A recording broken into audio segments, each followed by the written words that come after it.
تو یہاں پر ایک سوال بہت زیادہ کیا جاتا ہے کہ آپ حضور کی محبت کی بات کرتے ہیں بریلوی زیادہ، تو آپ کی تو نماز ہی رسول اللہ علیہ الصلوۃ والسلام کے طریقے کے مطابق نہیں ہے، بلکہ آپ تو رفع یدین نہ کر کے رسول اللہ کے دشمن بن گئے ہیں۔ استغفر اللہ، یہ تو بہتان ہے۔ ظاہر ہے کہ جب کوئی بندہ بہتان لگاتا ہے تو پھر اس کا جواب ہی دے سکتے ہیں نا۔ بھائی بات سمجھ آ رہی ہے؟ اللہ کے فضل و کرم سے، اللہ کی رحمت سے ہر پلیٹ فارم پہ، ہر فورم پہ، ہر چوک چرسے میں اللہ کی رحمت سے ہم اہل سنت و جماعت اپنا عقیدہ بھی قرآن و سنت سے ثابت کرتے ہیں، اپنا عمل بھی قرآن و سنت سے ثابت کرتے ہیں، بلکہ ہم کہتے ہیں ہماری نماز ہی سنت کے مطابق ہے، کیونکہ ظاہر ہے کہ ہم جب اجتہادی مسائل کے اندر ان احادیث و روایات کو لیتے ہیں جن کے اندر نماز کا پورا طریقہ ہے یا دیگر ہمارے فروعی مسائل ہیں، تو ان میں ہم سنت کے زیادہ قریب جس عمل کو سمجھتے ہیں بحمد اللہ تعالیٰ اس کے مطابق عمل کرتے ہیں۔ اب یہ مسئلہ رفع الیدین ہی لے لیجئے، یا مسئلہ رفع الیدین کے علاوہ باقی نماز کے مسائل ہیں، وضع الیدین کا مسئلہ، وضع الیدین کا مسئلہ ہے، رفع الیدین کا مسئلہ۔ میں ایک دو مثالیں دے کے انشاءاللہ آپ کے ذہن دماغ میں یہ بات بٹھانا چاہتا ہوں کہ اللہ کی رحمت سے ہماری نماز کا طریقہ یہ نہیں کہ ہم نے کوئی ایک حدیث پکڑ لی اور شروع ہو گئے، ان کو کوئی ایک حدیث ملی ہو گئی، ہمیں ایک مسئلے پر جتنی حدیثیں ملتی ہیں سب کو اکٹھی کر کے عمل کرتے ہیں۔ مثلا ہم نماز کہ شروع کے وقت اپنے ہاتھوں کو اٹھاتے ہیں، یہ پورا مسئلہ آپ نے سمجھنا ہے تاکہ آپ کے دل دماغ میں یہ بات بیٹھے کہ حدیثوں کو کس طرح لیا جاتا ہے، مسئلہ ان سے کیسے اخذ کیا جاتا ہے۔ ہم نماز کے شروع میں اپنے ہاتھوں کو اٹھاتے ہیں۔ اب سوال یہ ہے کہ سنت کیا ہے، اللہ کے رسول علیہ الصلوۃ والسلام کا طریقہ کیا ہے کہ اپنے ہاتھوں کو اٹھاتے وقت کہاں تک اپنے ہاتھ اٹھانے ہیں؟ سینے تک اٹھانے ہیں، کندھوں تک اٹھانے ہیں، کانوں تک اٹھانے ہیں؟ حدیث کیا کہتی ہے؟ بھائی بات سمجھ آ رہی ہے؟ اب ہم نے دیکھا جب احادیث کو ہمارے امام اعظم ابو حنیفہ رحمۃ اللہ تعالی علیہ جب حدیثوں کی تحقیق کرتے ہیں تو وہ ساری حدیثوں کو رکھتے ہیں سامنے، پھر اس کے بعد فیصلہ کرتے ہیں۔ انہوں نے دیکھا ایک حدیث ہے حضرت ابو حمید ساعدی رضی اللہ تعالیٰ عنہ سے، صحیح بخاری کے اندر 828 غالباً نمبر اس کا ہے، وہ کہتے ہیں کہ نبی پاک صلی اللہ علیہ وآلہ وسلم نے نماز میں اپنے ہاتھوں کو کندھوں تک اٹھایا۔ کہاں تک اٹھایا؟ چلیے ایک حدیث آ گئی، اب بس یہی حدیث ہے کندھوں تک اٹھانے کی یا کوئی اور بھی ہے؟ تو سیدنا وائل ابن حجر رضی اللہ تعالیٰ عنہ سے صحیح ابن خزیمہ کے اندر 480 نمبر حدیث ہے، اور یہی حدیث کی بہت ساری کتابوں کے اندر موجود ہے۔ حضرت وائل ابن حجر کہتے ہیں میں نے حضور علیہ الصلوۃ والسلام کو نماز پڑھتے دیکھا تو حضور نے اپنے ہاتھوں کو کانوں تک اٹھایا۔ یہی حدیث مالک ابن حویرہ سے، وہ کہتے ہیں حضور نے کانوں تک اٹھایا، کندھوں تک اٹھایا، کانوں تک اٹھایا۔ اور 822 نمبر حدیث سے المستدرک میں، نمبر کا آگا پیچھا ہو سکتا ہے لیکن یہ طے شدہ بات ہے کہ المستدرک میں یہ حدیث موجود ہے۔ حضرت انس بن مالک کہتے ہیں میں نے اللہ کے رسول علیہ الصلوۃ والسلام کو نماز پڑھتے دیکھا تو حضور نے اپنے ہاتھوں کو اس طرح اٹھایا کہ آپ کے جو انگوٹھے ہیں وہ کانوں کی لو کے قریب ہو گئے۔ مسند احمد ابن حنبل میں حدیث حضرت عبداللہ ابن زبیر کہتے ہیں کہ اللہ کے نبی علیہ الصلوۃ والسلام نے جب نماز پڑھی تو حضور نے اپنے ہاتھوں کو اٹھایا حتیٰ کہ حضور کے ہاتھ کانوں سے تجاوز کر گئے، کانوں سے تجاوز کر گئے۔ حضرت براء ابن عازب سے مسند ابی یعلا میں 982 نمبر حدیث ہے، فرماتے ہیں حضور نے اپنے ہاتھوں کو نماز کے شروع میں اٹھایا حتیٰ کہ آپ کے انگوٹھے کانوں کی لو کے قریب ہو گئے۔ کتنی حدیث آ گیا بھئی؟ کندھوں تک، کانوں تک، اور پھر کانوں کے برابر انگوٹھے کانوں کی لو کے قریب ہو گئے، کانوں سے ہاتھ تجاوز کر گئے۔ اب حدیثیں ساری موجود ہیں۔ ان ساری حدیثوں کے بعد صرف سینے تک ہی ہاتھ اٹھائے جائیں، کندھوں تک ہی اٹھائے جائیں؟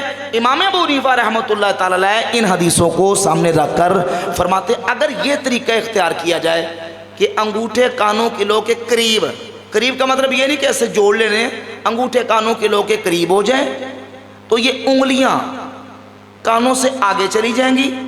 ظاہر ہے کہ جب بندہ ہاتھوں کو اٹھاتا ہے تو یہاں تک ہاتھ اٹھائے گا تو اللہ اکبر کہہ کے ہاتھوں کو جب باندھے گا تو یہ کندھوں والی، کانوں والی اور یہ ساری حدیثوں کے مطابق عمل ہو جائے گا۔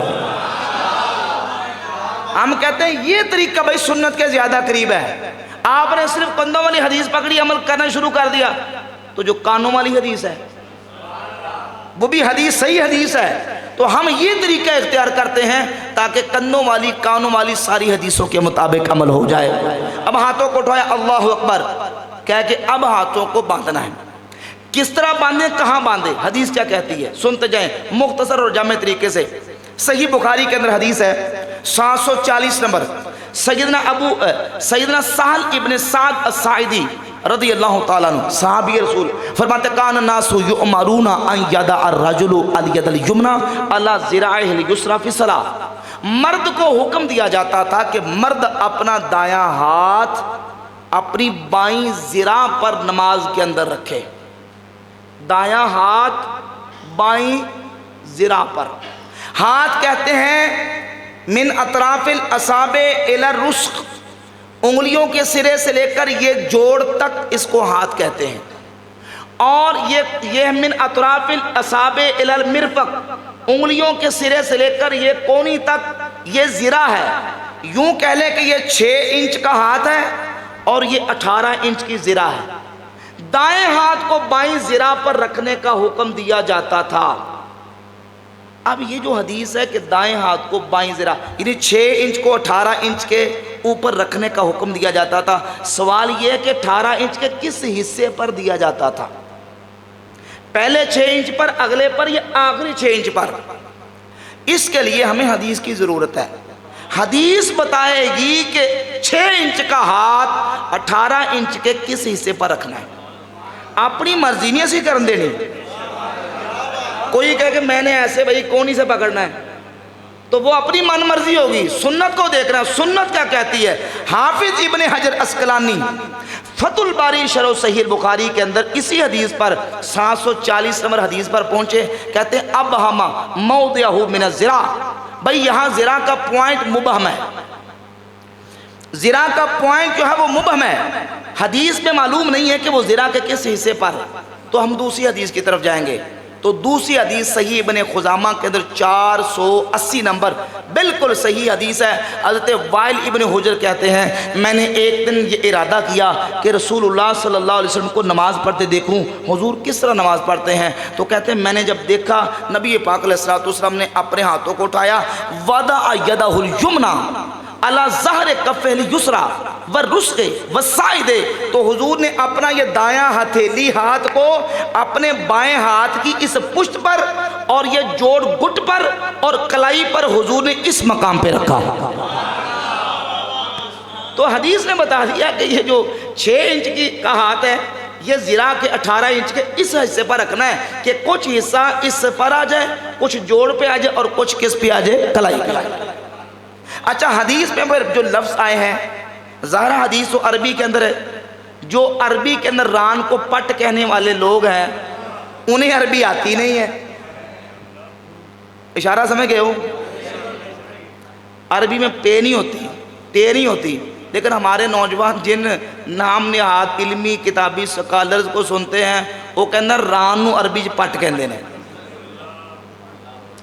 تو اب چونکہ حدیث تو ساری ہے عربی کے اندر، اب عربی کے اندر جو لفظ آئے ہیں علماء جانتے ہیں، اساتذہ ہمارے برادر مولانا سلامت رضا صاحب استاد ہیں، معاشرہ علماء کے استاد ہیں، ان کو پتہ ہے کہ حدیث میں جو لفظ آئے ہیں اخذ یاخذ وضع یدہ وضعا امسک یمسک امساک، جو حدیثیں ہاتھ باندھنے کو بیان کرتی ہیں نا ان کے اندر یہ 3 طرح کے لفظ آئے ہیں، اخذ یاخذ وضع یدہ امسک یمسک۔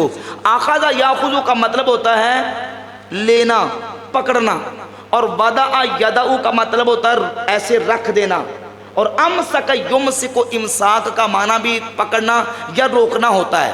حدیث میں جو لفظ آئے ہیں وہ یہ کہ حضور نے دائیں ہاتھ کو بائیں ہاتھ کے اس حصے پر رکھا۔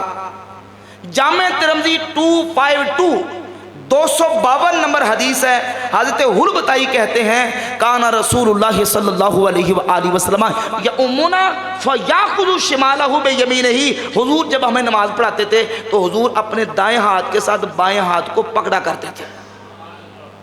کیا کرتے تھے؟ پہلے حدیث میں رکھا کرتے تھے، اب یہ پکڑا کرتے تھے. اب صحیح ابن حبان کے اندر 1770 نمبر حدیث ہے، حضرت عبداللہ ابن عباس فرماتے ہیں کہ رسول اللہ صلی اللہ علیہ وآلہ وسلم نے فرمایا ہم نبیوں کا گروہ ہیں، ہمیں حکم دیا گیا کہ ہم روزہ لیٹ سحری کریں اور وقت ہو جائے تو جلدی افطار کریں، وَأَن نُمْسِكَ بِأَيْمَانِنَا عَلَى شَمَائِلِنَا فِي صَلَاتِنَا، اور اپنے نمازوں میں اپنے بائیں ہاتھ کو دائیں ہاتھ سے روک کے رکھیں. نمسکا، امسک یمسکو، یمسکو جمع متکلم کا صیغہ ہے، نمسکو کہ ہم روک کے رکھیں، پکڑے رکھیں. اب رکھنا بھی ہے، پکڑنا بھی ہے اور روکنا بھی ہے. حدیث میں تینوں لفظ ہے نا. علامہ صاحب سنیے، وہ جو کہتے ہیں سنت کے مطابق نہیں ہے، اللہ کی رحمت سے سنت کے مطابق ہیں ہی. ہم کہتے ہیں بھئی ایسا عمل ہو کہ سارے طریقوں پر عمل ہو جائے. یہ ہے رکھنا، یہ ہے پکڑنا. یہ کیا ہے؟ یا خذو شمالہ بیمینہ، حضور اپنے دائیں ہاتھ سے بائیں کو پکڑا کرتے تھے اور روکتے تھے اور اس طرح رکھا کرتے تھے. تو ہمارے آئمہ نے کہا اس شنگلی کے ساتھ انگوٹھے کے ساتھ اس طرح ہلکا بنا لیں، یہ تین ایسے اپنی کلائی پہ رکھ لیں. پکڑنا بھی پایا گیا، روکنا بھی پایا گیا، رکھنا بھی پایا گیا. ساری حدیثوں کے مطابق عمل ہو گیا. اب یہاں سے ہم نے پکڑ لیا، اب پکڑ کے رکھنا کہاں ہے؟ صحیح بخاری، صحیح مسلم، ترمذی، ابو داؤد، ابن ماجہ، نسائی، حدیث کی 6 کتابیں پڑھ جائیں سند متصل کے ساتھ. جو سند صحابی سے رسول اللہ کی سنت بیان کرتی ہے وہ ایک ہی صرف عمل ہے، وہ یہ ہے سنن ابی داؤد میں، مسند احمد بن حنبل میں، سنن کبری بہقی میں. مولا علی فرماتے ہیں السنت بدء الکف علی الکف فی الصلاۃ تحت السرہ، سنت یہ ہے کہ دائیں ہاتھ کو بائیں ہاتھ پر رکھ کے ناف کے نیچے رکھا جائے. اور یہی حدیث ہے نا وائل ابن حجر سے ہے، مصنف ابن ابی شیبہ کے اندر فرماتے ہیں کہ نبی پاک علیہ السلام کو میں نے نماز پڑھتے دیکھا تو حضور علیہ السلام نے اپنے دائیں ہاتھ کو بائیں ہاتھ پر ناف کے نیچے رکھا. تو اللہ کے فضل و کرم سے یہ سنت. اب جب آتا ہے رفع الیدین کا مسئلہ، تو رفع الیدین کے مسئلے میں بھی ہم تمام روایتوں کو دیکھتے ہیں. جو کرنے والی حدیث ہے وہ بھی دیکھیں گے اور جس میں نہ کرنے کا ذکر ہے اس کو بھی دیکھیں گے. اب جیسے محدثین کے ہاں یہ ہوتا ہے کہ یہ حدیث صحیح ہے، یہ حدیث ضعیف ہے، اس کے راوی اس لیول کے ہیں، اس کے راوی اس لیول کے ہیں، تو ہمارے آئمہ امام اعظم ابو حنیفہ رحمۃ اللہ تعالی علیہ وہ جب کسی صحابی سے حدیث آتی ہے تو وہ صحابہ کے مقام و مرتبے کو بھی دیکھتے ہیں، صحابی کے مقام کو بھی دیکھتے ہیں کہ اس صحابی کا مرتبہ اس کے مقابلے میں زیادہ ہے، اس کی روایت کو زیادہ ترجیح ہوگی. تو جب آئی رفع الیدین کے بارے میں حدیث تو ان میں سے خلفائے راشدین کے بعد سب سے بڑے عالم صحابی وہ ہیں حضرت عبداللہ ابن مسعود رضی اللہ تعالیٰ عنہ. کتنے بڑے عالم صحابی ہیں سنیے. صحیح بخاری کے اندر 3762 نمبر حدیث ہے، 3762.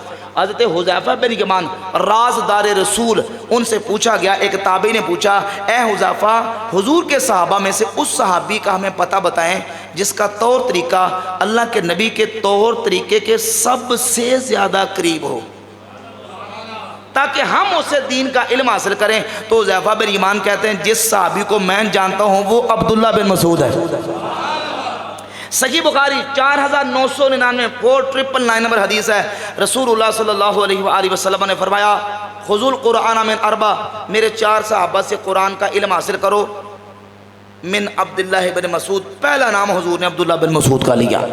صحیح بخاری میں 5000 نمبر حدیث ہے. حضور عبداللہ بن مسعود کہتے ہیں مجھے اللہ کی قسم ہے حضور کے صحابہ میں سے میں سب سے زیادہ رب کے قرآن کو جاننے والا ہوں، کیونکہ میں نے قرآن کی 70 سے زیادہ صورتیں اللہ کے نبی کے مبارک منہ سے سیکھی ہوئی. اتنے بڑے عالم صحابی وہ کہتے ہیں لوگو الا اصلی بیکم صلاۃ رسول اللہ صلی اللہ علیہ وآلہ وسلم، میں تمہیں بتاؤں کہ اللہ کے نبی نماز کیسے پڑھتے تھے. بھائی کہہ دو سبحان اللہ. میں بتاؤں تمہیں کہ اللہ کے نبی نماز کیسے پڑھتے تھے.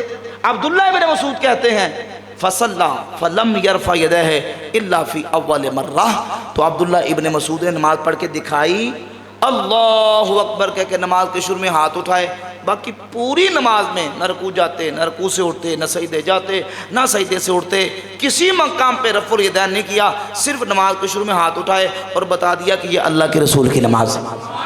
امام ترمذی جامع ترمذی میں 257 257 نمبر حدیث لے کے، سنن نسائی میں امام نسائی 1027 نمبر حدیث لے کے، سنن نبی داؤد کے اندر، مسند احمد کے اندر، مصنف ابن شہبہ کے اندر، حدیث کے درجنوں کتابوں کے اندر یہ حدیث ہے۔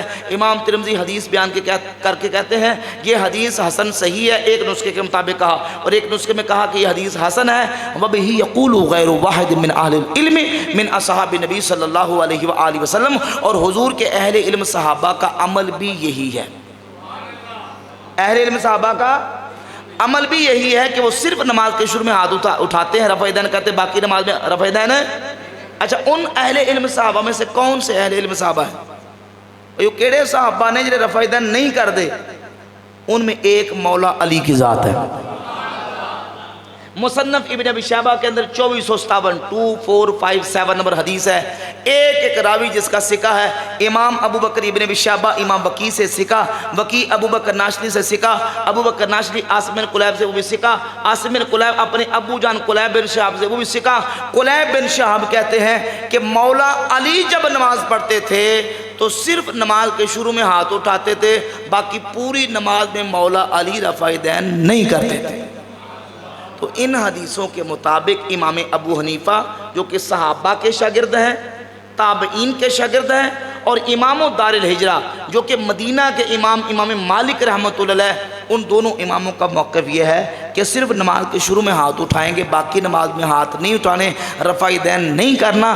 بحمد اللہ تعالیٰ یہ نظریہ، یہ عقیدہ اللہ کے فضل و کرم سے اہل سنت و جماعت احناف کا، مالکیہ کا ہے، اور جمہور میجورٹی مسلمان جو ہے وہ نماز میں شروع کے علاوہ باقی مقام پہ رفع یدین ہے۔